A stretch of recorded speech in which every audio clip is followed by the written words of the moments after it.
तरण गुरु के digital class में आप लोगों का स्वागत है। मैं डॉक्टर प्रकाश मिश्रा। आज मैं संस्कृत पाठ है भाग 3 को पढ़ाने जा रहा हूँ। उसका नाम है अलस कथा। तो अलस कथा जब पढ़ते हैं तो अलस कथा मतलब हो जाता है आलसियों की कथा।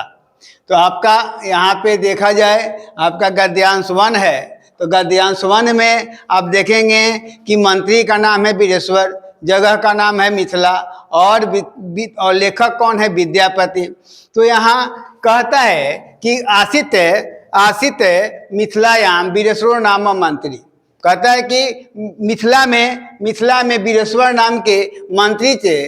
स्वभावा दानशील कारुणिकश्च सर्वेभ्य दुर्गतेभ्यो अनाथेभ्यो। तो यहाँ कह रहा है कि सहच वह स्वभाव से क्या थे? तो आपका दानशील थे, कारुणिकश्च सर्वेभ्य दुर्गतेभ्य, तभी सभी अनाथों को वे प्रत्यहम इच्छाम भोजनम दापयामि, मतलब वे प्रतिदिन जो है भोजन देते थे। तब तन मध्य अलसेभ्यो अन्य वस्त्र दापयामि, मतलब उसी के बीच में आलसी को भी अन्न और भोजन देते थे। यह जो कहा गया है कि निर्गतानां च सर्वेषां अलसा प्रथमो मतः किंचितम क्षम तेज कर तो जठरेणापि वहिनाम। कहता है यहाँ कि किंचितम क्षमते कर्तु जठरेणापि वहिनाम को। तो यहाँ कहता है कि आलसियों का प्रथम जो मत था, पहला मत था कि सबसे पहले वह किंचित क्षमते कर्तु जठरेणापि वहिनाम, मतलब कि पेट की भूख जो है समाप्त करना। तो अब तत्र अलस पुरुषानाम कहता है यहाँ कि उसे आलसी पुरुषों के बीच में तत्र इष्ट लाभम का मतलब हो गया कि इष्ट मतलब धन एवं लाभ को देख करके बहुतुंद परी मिर्जा, मतलब बहुत बड़े तोद बढ़ाने वाले वर्तुली, वह भी वहां आ गए। तो यहाँ श्लोक आप देखेंगे कि स्थिति 100 के मूला नाम ही सर्वेशामपि संगते सजाति नाम सुखम दृष्ट्वा के न धावंती जंतवः। क्या कहता है कि अपने सुविधा को देख करके इस 100 के मूला नाम ही सर्वेशा संगते, मतलब कि सुविधा को देख करके अपने जाति के सुखों को देख करके कौन नहीं जाता है। तो अब यहाँ हम रखे हुए हैं, आपका यहाँ देखेंगे तो आप व्याकरण को अलग किया गया है कि कारुणिकश्च का मतलब हो गया कारुणिक प्लश्च। यहाँ आपका संधि है, संधि में आपका सत्व संधि है। फिर कहता है सर्वेभ्य दुर्गतेभ्य अनाथेभ्य, सर्वेभ्य दुर्गतेभ्य अनाथेभ्य, इसका मतलब हो जाएगा सभी अनाथों के लिए। प्रत्यय अहम मीक्षम भोजनम, तब प्रत्यय हम प्लस इच्छाम भोजनम, प्रत्यय हम प्रति प्लस हम प्रत्यय हम, प्रति प्लस हम प्रत्यय हम। फिर कहते हैं तन मध्य अलसेभ्यो अप्य अन वस्त्रे। तो यहाँ देखेंगे आप कि तत् प्लस मध्य प्लस अलसेभ्यो प्लस अपि प्लस अन वस्त्रे। अपि का मतलब हो जाता है भी, अन वस्त्र का मतलब हो जाएगा अन और वस्त्र, अलसेभ्यो का मतलब हो जाएगा आलसियों के लिए, तत्मध्य का मतलब हो गया उनके बीच में। तो उसके बाद है सर्वेशाम अलसः, सर्वेशाम प्लस अलसः, मतलब सभी आलसी को। जठरेणापि जठरेण प्लस अपि ततो अलसः ततः प्लस अलसः, ततः प्लस अलसः, अलसः का मतलब हो जाता है आलसी। फिर देखिएगा तत्रेष्ट लाभम, तत्र प्लस इष्ट लाभम, मतलब धन लाभ को देखकर। फिर वह वर्तु तुंद परी मिर्जा, बहुत से, तुंद मतलब हो जाता है तोड़ बढ़ाने वाले, तत्र मतलब वहां पर सर्वेशाम प्लस अपि। अब देखेंगे आप कि आसित का मतलब हो गया। अब यहाँ देखेंगे आप शब्दार्थ को भी मैंने लिखा कि शब्दार्थ है आपका आसित का मतलब हो गया था। मिथिला में स्वभाव से कारुणिकश्च, कारुणिक मतलब हो गया दयावान। दया रखने वाला। अगला देखिएगा, सर्वेभ्य सभी को, दुर्गतेभ्य संकटग्रस्त संकट से ग्रस्त, फिर आपका अनाथेभ्य अनाथों को, फिर देखिएगा पढ़ते हम यानी प्रतिदिन, इच्छाम भोजनम इच्छानुसार भोजन, इच्छा के अनुसार भोजन, फिर देखिएगा आप दापयामी दिलाते थे, यत का मतलब हो गया क्योंकि, निर्गताना निकले हुए, असंकटग्रस्तो संकट से ग्रस्त, मतः मत का मतलब हो गया स्थान, जब किंचितम कुछ भी नहीं, जठेनापि पेट से या उदर से, जठेन का मतलब होता है भूख की ज्वाला, जठेनापि अग्निना, वही नाम अग्नि, तथा मतलब इसके बाद, इष्ट मतलब इच्छित, श्रुत्वा मतलब सुनकर, बहवा मतलब बहुत, तुंद परिमृजा तोद बढ़े हुए लोग, वर्तुली जमा हो गए। अब आप देखेंगे शौक मूला अपने अनुकूल, संघते मतलब चाहते हैं, सजाति नाम अपने जाति के, अदृष्टवा का मतलब हो गया देखकर, के मतलब कौन, अजंतवा मतलब प्राणी। अब हम यहाँ कुछ क्वेश्चन डाले हुए हैं, आप जब देखेंगे क्वेश्चन तो यहाँ पे क्वेश्चन आपका दिया हुआ है कि कौन सा क्वेश्चन आपके बोर्ड में पूछ सकता है, कि पहला क्वेश्चन है वीरेश्वर कहाँ रहता था, तो पहले ही बताए कि स्थान है मिथिला, लेखक है विद्यापति, अब मंत्री का नाम है वीरेश्वर, तो वीरेश्वर कहाँ रहता था, तो मिथिला में। वीरेश्वर कौन था, यहाँ देखेंगे वीरेश्वर कौन था, तो वीरेश्वर मंत्री था। तीसरा क्वेश्चन आपका पूछेगा कि वीरेश्वर स्वभाव से कैसा था, तो दयावान था। वीरेश्वर स्वभाव से कैसा था, तो दयावान था। मिथिला में वीरेश्वर राजा किसे अन्न और वस्त्र दिलाते थे, मिथिला के जो मंत्री थे, जो राजा थे, वह किसको अन्न और वस्त्र देते थे, तो यहाँ पे आपका आंसर होगा गरीब और अनाथों को, अनाथेभ्य। आप अगला क्वेश्चन देखेंगे, संकटग्रस्तों में आलसियों को कौन सा स्थान था, आलसियों का स्थान क्या था, सबसे पहला स्थान था, इसीलिए उसका पाठ का नाम है अलस कथा।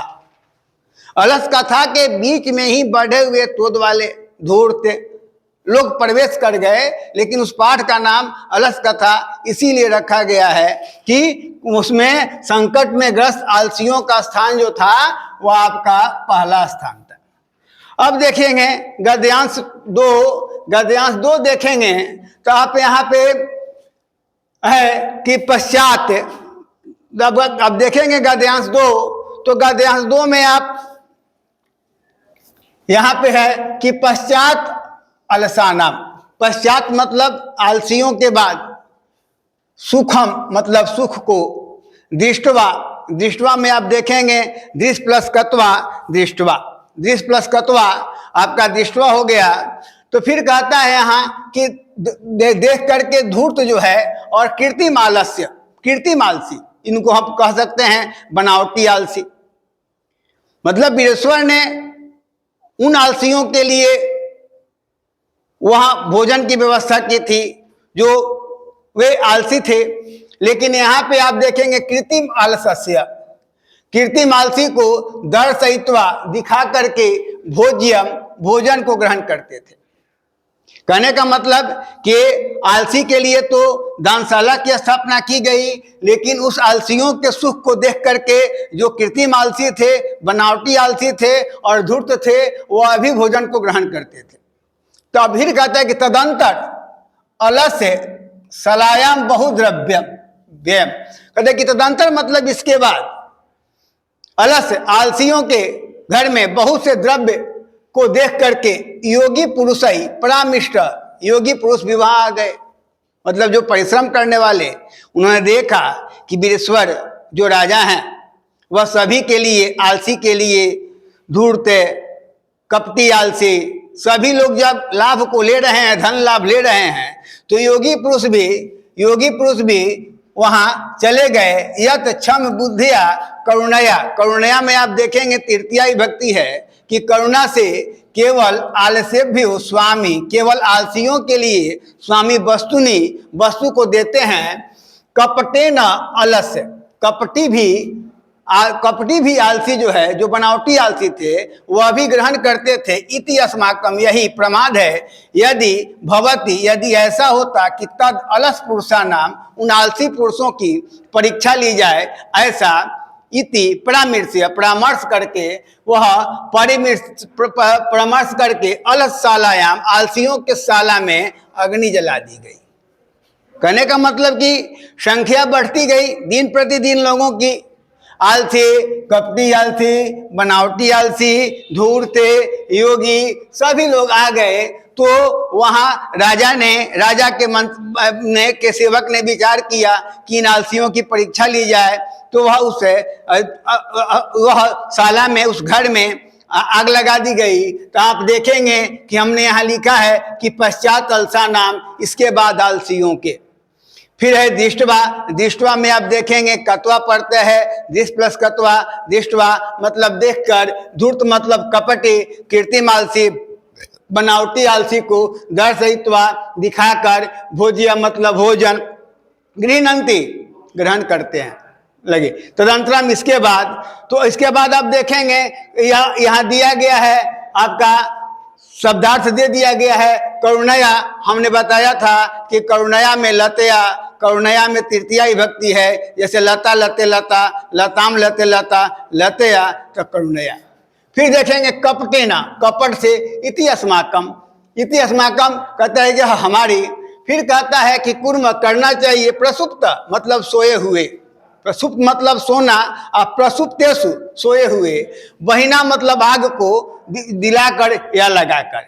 तो आप यहाँ देखेंगे कि मैंने क्वेश्चन भी रखा है कि बनावटी आलसी को बनावटी आलस दिखाकर कौन भोजन करते थे। तो यहाँ पे आपका आंसर हो गया धूर्त, क्योंकि आलसी तो थे ही, लेकिन उस आलसियों में बनावटी आलसी भी थे कि जो वह उस भेष को बना करके वह वीरेश्वर राजा के यहाँ, मंत्री के यहाँ अन्न और भोजन को प्राप्त करते थे। दूसरा है राजपुरुषों के द्वारा किसकी परीक्षा की गई? आलसियों की, आलसियों की परीक्षा की गई। अलसशाला में आग किसने लगाई? राजपुरुषों ने। तो राजपुरुष ही विचार किए, राजपुरुष ने ही विचार किया कि इन कपटियों का, इन आलसियों का परीक्षा लिया जाए, इनको कि ये आलसी हैं कि नहीं हैं। तो वहाँ क्योंकि आलसी भी आ गए, कपटी आलसी भी आ गए, धूर्त भी आ गए, और आपका योगी पुरुष भी आ गए, जो उनके राज्य में सभी लोग कामों को छोड़ करके वह राजा वीरेश्वर के यहाँ दिन रात पड़े रहते थे दानशाला की स्थापना के बाद। तो अब है आपका है, अब यहाँ देखेंगे गद्यांश 3 है। गद्यांश 3 में आप एक का यहाँ रखा हुआ है, गृहे तत्व गृहे लग्नम प्रबुद्धम अपि दृष्टवा, दृष्टवा दिस प्लस कत्वा। तो घर में आग लगे हुए देख करके धूर्त जो है सभी पलायित हो गए, भाग गए। धूर्त का मतलब हो जाता है ठग। आग लगी तो सबसे पहले धूर्त व्यक्ति भागते हैं, इसको हम लोग चालाक कहते हैं। पश्चात अलस अपि पलायितम, इसके बाद आलसी भी भाग गए।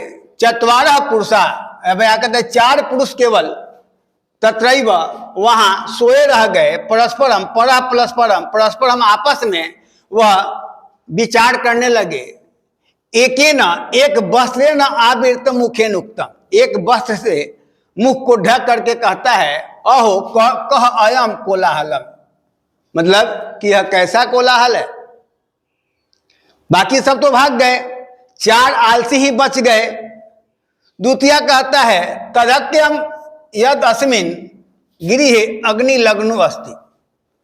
पहला ने प्रश्न पूछा कि यह कैसा कोलाहल, दूसरा ने उत्तर दिया कि लगता है कि घर में आग लगी हुई है। तीसरा कहता है कोई को अपि धार्मिको नास्ते, मतलब कोई धार्मिक नहीं है। इति जो जल द्रैव वासे भी कटई वासम प्रवृत्तता, मतलब जो जल डाल करके अग्नि को समाप्त कर दे। चौथा कहता अरे वाचाल, अरे अधिक बोलने वाला, क्या बोलते हो, कति बचनानी, चुप नहीं रह सकते। तो यहाँ देखा जाए 4 आलसी बचे, 4 आलसी बचे। एक ने कहा कि यह कैसा कोलाहल, दूसरा ने कहा कि लगता है कि घर में आग लगी हुई है। तीसरा ने कहा यहाँ कोई धार्मिक नहीं है। चौथा कहता है कि यह कैसा कोलाहल। तो आपको देखिएगा कि हमने यहाँ व्याकरण को भी लिख दिया है कि प्रबुद्धम प्लस अग्नि, पश्चात ईसत प्लस अलसा। तो आपका व्याकरण यहाँ पे है। व्याकरण के बाद हमने कुछ क्वेश्चन भी रखा। शब्दार्थ भी है आपका। शब्दार्थ देखेंगे तो इसके बाद गृह लग्नम, घर में लगी, प्रबुद्धम, बढ़ी हुई आग। फिर आप देखेंगे पलायिता, भाग गए। फिर आप देखेंगे ईसत, ईसत का मतलब थोड़ा, तत्रैव, वहां, सुप्ता, सोए हुए, आला पंक्ति, बातचीत करते हैं एक न एक के द्वारा। हमने वहां कहानी बताया कि एक अपने वस्त्र से मुख को ढक करके कहता है यह कैसा कोलाहल। दूसरा कहता है, दूसरा भी उसके जवाब का उत्तर देता है कथम वस्त्र से ढके हुए मुख से कोलाहल हल्ला। उसका बाद यहाँ देखेंगे। अब हमने प्रश्न रखा है कि अलस सालाना में लगी आग को देखकर कौन भाग गए। मतलब कि अलस साला, आलसियों के लिए जो घर बनाई गई वीरेश्वर मंत्री के द्वारा, तो उसमें कौन भागा। तो सबसे पहले धूर्त व्यक्ति भागे।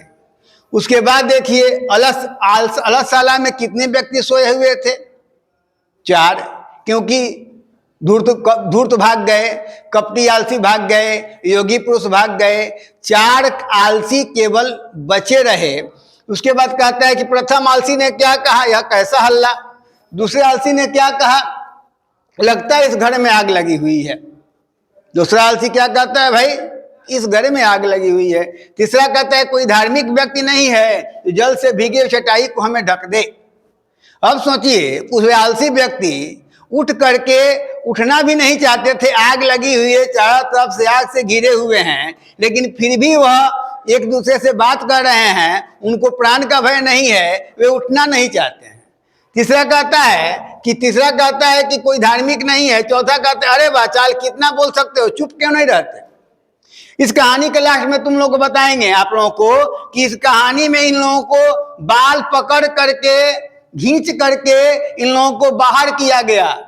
तो आप देखेंगे अब गद्यांश 4 में कि गद्यांश 4 जब चलेंगे तो गद्यांश 4 में चलेंगे तो आप देखेंगे कि तत्पश्चात चतुर्नाम, तत्पश्चात, इस चारों तो वार्ता कर लिए, कैसा कोलाहल, कोई धार्मिक नहीं है। तो तत्पश्चात चतुर्नाम अपि, इसके बाद चतुर्नाम चारों को तेसाम एव, तेसाम प्लस एमेव, मतलब तेसाम एव परस्परम आलापम, मतलब आपस में बातचीत को सुन करके, क्योंकि चारों तो बातचीत किए जा रहे हैं। आग लगी हुई है घर में, चारों तरफ से आग लगी हुई है। धूर्त व्यक्ति भाग गए, ठग व्यक्ति भाग गए, योगी पुरुष भाग गए, कपटी भाग गए, केवल बच गए 4 जो आलसी थे वही बच गए। तो इन लोगों को कहता है कि परस्परम, परस्परम, आपस में आलाप को श्रुत्वा, श्रुत्वा का मतलब हो जाता है श्रु प्लस कत्वा, श्रुत्वा। वही प्रबुद्धम अपि, मतलब कि जब उनके ऊपर पतिश्यतः दृष्टवा नियोगी पुरुषा, मतलब कहता है कि नियोगी जो योगी पुरुष के भय से चतवारो आलसी, चारों आलसी को केस को पकड़ करके, गृहीत्वा पकड़ करके, गृहात मतलब हो जाता है घर से बाहर किया गया। कहने का मतलब है कि जब चारों आलसी आपस में बातचीत कर रहे हैं, पहला कहता है कि यह कैसा कोलाहल, दूसरा कहता है कि वह यहाँ कोई धार्मिक नहीं, तो इन लोगों के बात को सुन करके वह जो है उनके उसके बाद घर से बाहर किया गया। पश्चात अवलोक्यम तन योगी पुरुषा, योगी पुरुषों के द्वारा पढ़ा गया।